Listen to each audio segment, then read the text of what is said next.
ምንድነው የምትሰሪው አንቺ ምን አይነት ስነ ስርዓት ነው ያለሽው ብሎ ሲናገራት ነበረ። ከዚህ በኋላ እኔን መፍራት ነው እንጂ ያለባችሁ አንድ ነገር ለማድረግ ብትሞክሩ ውርድ ከራሴ ብላ ስታስፈራራቸው ነበረ።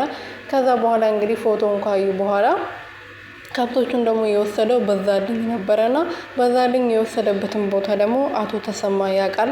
ለብርቄ ሲናገር ሰምታ ነው ይሄ ነገር ይሄ ሀሳብ የመጣላት ማለት ነው ለኔና ከብቶቹ ያሉበት ቦታ ልክ ወደ ሌላ ቦታ ወስዶ ሊሸጣቸው ሲል ተሰማ ይከታተለውና ከዛ ከብቶቹ ወደ እነ ጽናት ይመለሳሉ ማለት ነው። የጽናት አባት እስከዛሬ ድረስ ከብቶቹ መጥፋታቸውን ምንም ያውቁት ታሪክ የለም።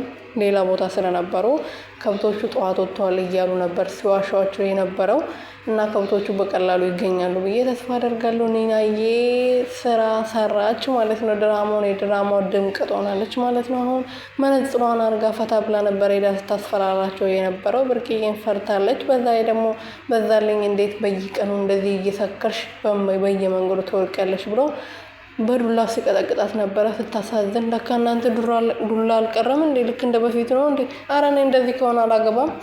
እዚህ የመዳም ቤት ሰርቼ ቁጭ ብል ነው የሚሻለኝ እንዴ እዛ ሂጂ ከምደበደብ ማለት ነው። አይመስላችሁም? እናንተስ ምን ታስባላችሁ?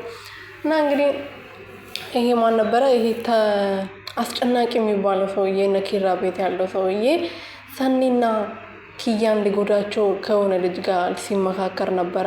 ዋናው ማለት ነው የላከው እዛ ቤት የላክበት ሰውዬ ዋናው ተገናኝቶ ነበርና ውጭ ላይ እቺ ልጅ እያስቸገረችኝ ነው፣ ስለዚህ እሷ ማስወገድ አለብን ብሎ ሲያወራ ነበረ።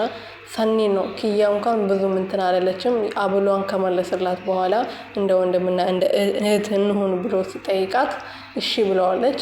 ሰኒ ግን እንደዚህ በቀላሉ የምትታለል ልጅ አይደለችም። በዛ ላይ ደግሞ የቤቱን ካርታ አንሺ ብላል እንትና ነግራት ነበረ ማለት ነው። ማነች ኒና ለሰኒ ተናግራ ነበርና ኒና እቃንሺ ብላኝ ነው የመጣሁት ብላ እቃውን ለማንሳት ስትሄድ በጣም ነበር የደነገጠው እና በዚሁ አጋጣሚ እንዳይወዳት በጣም ፈርቻለሁ።